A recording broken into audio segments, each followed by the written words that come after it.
Welcome to our channel. Today we how to configure sales strategies with Sendinblue detailed guide step by step clearly. To start configuring your sales strategies with Sendinblue, first, log in to your Sendinblue account. Once logged in, navigate to the dashboard. Click on the Campaigns tab on the left menu. Select Create a Campaign to begin setting up your sales strategy. Choose a campaign type that aligns with your sales goals, such as email campaigns or SMS marketing. Enter a name for your campaign, ensuring it's descriptive and relevant. Click on the Next button to proceed to the email content creation stage.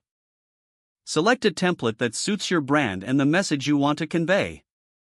Customize the template with your company's branding elements, including logos, colors, and fonts. Add engaging content to the email, focusing on your product's benefits and any current promotions.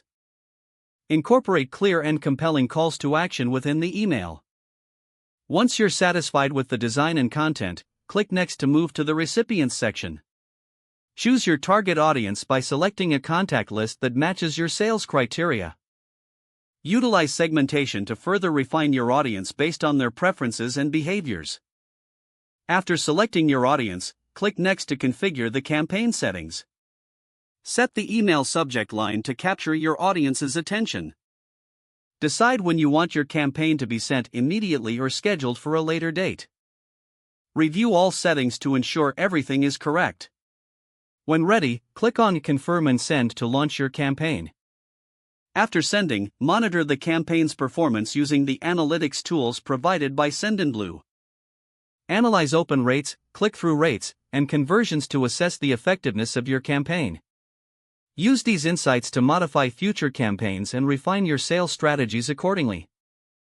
Remember to keep testing different approaches to find the best fit for your audience. By regularly revisiting your strategies and leveraging Sendinblue's features, you can enhance your sales efforts significantly. If the page does not load, refresh the browser or try again in a private or incognito window. Make sure you are using the correct email address, then retype it carefully to avoid small typos. If your password is not accepted, use the reset option and create a new strong password you can remember. Check your spam folder for verification or security emails, then complete any requested confirmation steps. Don't forget to like this video and subscribe to our channel for more step-by-step tech guides.